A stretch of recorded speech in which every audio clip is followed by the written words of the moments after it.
ओम शांति। 9 अगस्त 2023। बाबा के महावाक्य।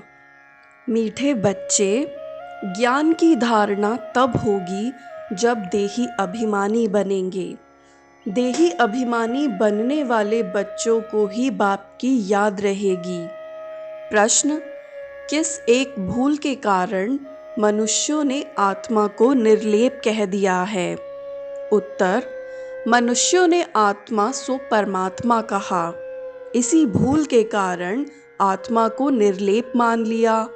लेकिन निर्लेप तो एक शिव बाबा है, जिसे दुख सुख मीठे कड़वे का अनुभव नहीं।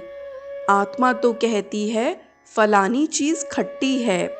बाप कहते हैं मेरे पर किसी भी चीज का असर नहीं होता है। मैं इन सब लेप छेप से निर्लेप हूँ। ज्ञान का सागर हूँ। वही ज्ञान तुम्हें सुनाता हूँ। मुरली का गीत है, तकदीर जगाकर आई हूँ। ओम शांति। यह किसने कहा? आत्माओं ने कहा इन ऑर्गन्स द्वारा। आत्मा शांत स्वरूप है। मुझ आत्मा को यह शरीर मिलता है तब टॉकी बनती हूँ। शरीर द्वारा अनेक प्रकार का कर्म करती हूँ। पहले पहले यह निश्चय करना है। और सत्संग में मनुष्य मनुष्य को सुनाते हैं, देहधारी बोलते हैं। कहेंगे फलाना महात्मा बैठा है। यहाँ ये बातें नहीं हैं। तुम समझते हो हम तो आत्मा है, यह शरीर रूपी ऑर्गन्स हैं। आत्मा परम पिता परमात्मा द्वारा सुन रही है, जिसका एक ही नाम है शिव। इस समय बच्चे बैठे हैं सुनने लिए। कौन सुनाते हैं? बेहद का बाप। जब परम पिता परमात्मा कहा जाता है तो बुद्धि योग ऊपर चला जाता है। शिव माना बिंदी। आत्मा भी बिंदी है, परमात्मा भी बिंदी है, परंतु उनको परम पिता परमात्मा कहा जाता है। वह बाप हुआ और आत्माएं बच्चे ठहरे। समझना है कि हम आत्मा इस शरीर द्वारा अपने पारलौकिक बाप की संतान बनी हूँ। तुम बच्चों को देही अभिमानी बनना पड़े और सब जगह मनुष्य मनुष्य को समझाते हैं। कोई गीता पाठी होते हैं, वह भी गीता को याद कर कहेंगे गीता में भगवान ने ऐसे ऐसे कहा है। समझते हैं भगवान ने साकार में यह गीता सुनाई थी। कोई बैठ वेद शास्त्र सुनाते हैं। वेद तो मनुष्यों ने रचे हैं। निराकार भगवान वेद नहीं बनाएंगे। व्यास तो मनुष्य था। व्यास को परमात्मा नहीं कहेंगे। परम पिता परमात्मा तो बिंदी है। बच्चे साकार में हैं, साकारी रूप है। बाप तो है निराकार। बाप कहते हैं मुझे तो कभी छोटा बड़ा नहीं बनना है, तुम छोटे बड़े होते हो। मुझे तो कहते ही हैं परम पिता। मनुष्य पहले बालक बन फिर बड़े हो बाप बनते हैं, फिर बालक बनते हैं। मैं तो हमेशा पिता ही हूँ, मैं बालक नहीं बनता हूँ। मेरा एक ही नाम शिव है। तुम्हारे 84 जन्म पड़ते हैं क्योंकि 84 जन्म लेते हो। मैं परम पिता तो बिंदी रूप हूँ। सिर्फ पूजा के लिए भक्ति मार्ग वालों ने बड़ा रूप बना कर रखा है। जैसे कोई का बड़ा चित्र बनाते हैं ना, बुद्ध का बहुत बड़ा चित्र बनाते हैं। इतना लंबा मनुष्य तो होता नहीं, यह मान देते हैं। समझते हैं बहुत बड़ा था। बाप तो ऊंचे ते ऊंच है, बड़े ते बड़ा परम पिता परम आत्मा। बाप अपना परिचय बैठ देते हैं, मेरे को शिव कहते हैं। बच्चों को समझाया जाता है तुमको समझना है, हम निराकार शिव बाबा के सम्मुख जाते हैं।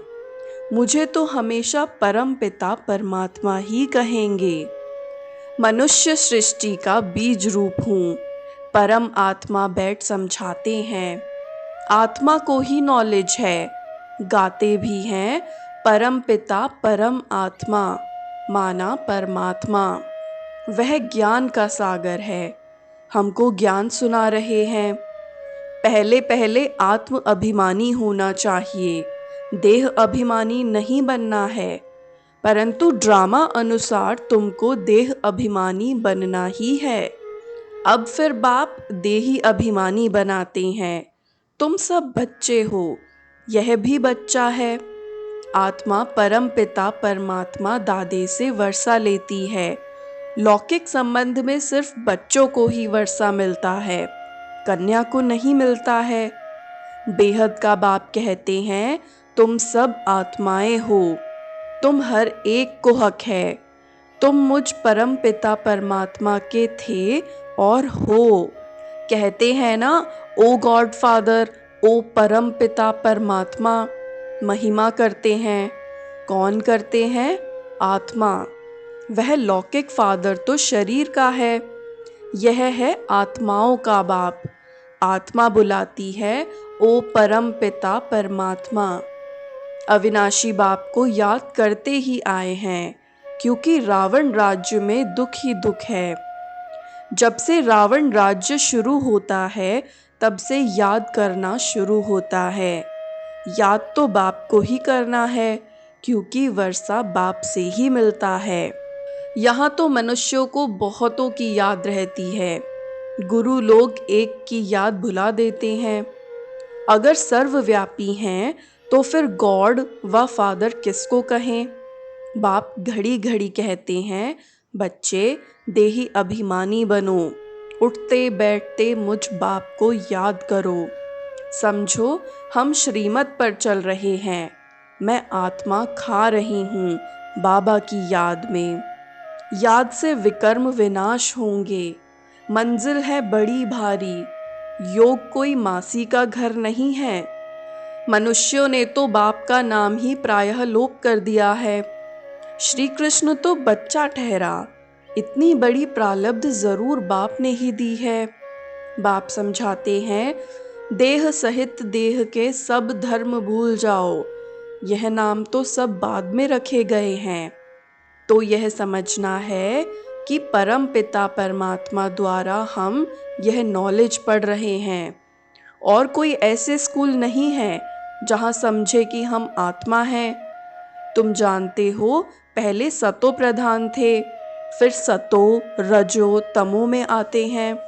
खाद आत्मा में पड़ती है, मेरे में तो कभी खाद नहीं पड़ती। मैं एवर सच्चा सोना हूँ। तुम्हारी आत्माएं सब इस समय आयरन एज बन गई हैं। मम्मा भी कहेंगी, हमने शिव बाबा से जो सुना है वही सुनाते हैं। शिव बाबा तो खुद ज्ञान का सागर हैं। यह बड़ी समझ की बातें हैं। बरोबर हम बाबा के बने हैं, वह हमें पढ़ाते हैं। बाबा से पढ़कर हम जीवन मुक्त बनते हैं। जीवन मुक्त माना इस शरीर में तो आना है, परंतु सुख भोगना है। मुक्ति सबको मिलती है, परंतु जीवन मुक्ति में तो नंबरवार आते हैं। मुक्त तो सब आत्माएं होती हैं, दुख से आधा कल्प के लिए मुक्त कर देते हैं। कहते हैं, तुमको लिबरेट कर जीवन मुक्त बनाता हूँ। फिर कोई कितने जन्म लेते, कोई कितने जन्म लेते हैं। जीवन मुक्त तो सब बनते हैं, सद्गति दाता एक ही है। जो भी धर्म स्थापक हैं, सब पुनर्जन्म लेते लेते अब तमो प्रधान बने हैं। मैं आकर सबको इन दुखों से छुड़ाता हूँ, इसीलिए मुझे लिबरेटर कहते हैं। मुक्ति जीवन मुक्ति दाता कहते हैं। मुक्ति अर्थात अपने घर साइलेंस धाम में जाना। बाप भी परम धाम से आते हैं, जिसको परलोक कहा जाता है। तुम निर्वाण धाम और स्वर्ग धाम दोनों को याद करते हो। स्वर्ग और नर्क यहाँ ही होता है। इस समय सब समझते हैं यह नर्क है। कितना दुख पाते रहते हैं। गरुड़ पुराण में तो बहुत रोचक बातें लिख दी हैं, जिससे मनुष्यों को डर हो और पाप करने से बच जाएं। इसीलिए ऐसी ऐसी बातें बैठ बनाई हैं। द्वापर से यह शास्त्र बनाना शुरू करते हैं। बाप कहते हैं, मैं आकर ब्रह्मा द्वारा ब्राह्मण धर्म रचता हूँ। वह फिर सूर्यवंशी चंद्रवंशी बनते हैं। 2 युग में कोई धर्म स्थापन करने वाला नहीं आता है। फिर 1-2 के पीछे सब नंबरवार आते हैं और अपने अपने धर्म को जानते हैं। यह देवी देवता धर्म प्रायः लोप हो जाएगा। फिर अपने को देवता कहला नहीं सकेंगे। पतित कैसे श्री श्री अथवा श्रेष्ठ कहलाएंगे? बाप ही श्रेष्ठ बनाते हैं।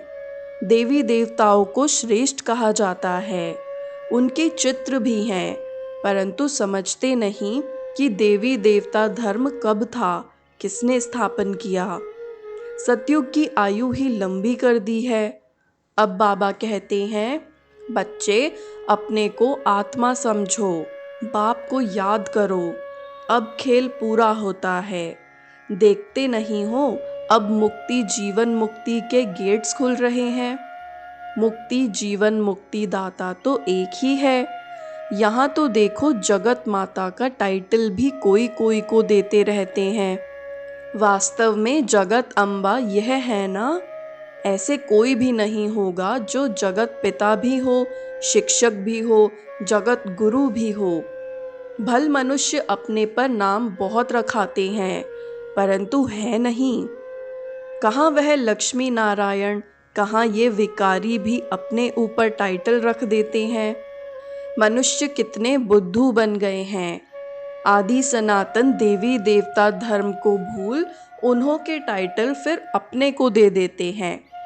वास्तव में ऊंचते ऊंच मर्तबा तो एक का ही है। सद्गति दाता तो एक ही है ना। राम कहो तो भी वह एक ही निराकार ठहरा। बाप कहते हैं, भारतवासियों को अपने धर्म का पता नहीं, कब और किसने स्थापन किया। कोई किस देवी को याद करते, कोई श्री कृष्ण को, कोई गुरु को याद करते। गुरु का फोटो भी लगा देते हैं। तुम्हारा चित्र से कोई काम नहीं। जिसका कोई चित्र नहीं, वह है विचित्र। आत्मा विचित्र है। जैसे बाप विचित्र है, वैसे बच्चे भी विचित्र हैं। आत्मा ही सुनती है। बाबा ने यह तन लोन लिया है। कहते हैं, प्रकृति के आधार बगैर मैं ज्ञान कैसे दूं, राजयोग कैसे सिखलाऊं। भगवान निराकार को ही कहा जाता है। उनको आना ही है पतित दुनिया में। श्री कृष्ण को दिखाते हैं कि पीपल के पत्ते पर सागर में आया। ऐसी कोई बात नहीं है। श्री कृष्ण तो फर्स्ट प्रिंस है विश्व का। वहाँ और कोई धर्म नहीं। अद्वैत राज्य है, फिर द्वैत हो जाती है, फिर अनेक प्रकार के धर्म स्थापन होते जाते हैं। तो बच्चों को ये समझना है कि बाबा इस शरीर में आकर हमको पढ़ाते हैं। बाबा कहते हैं, मैं अशरीरी हूँ।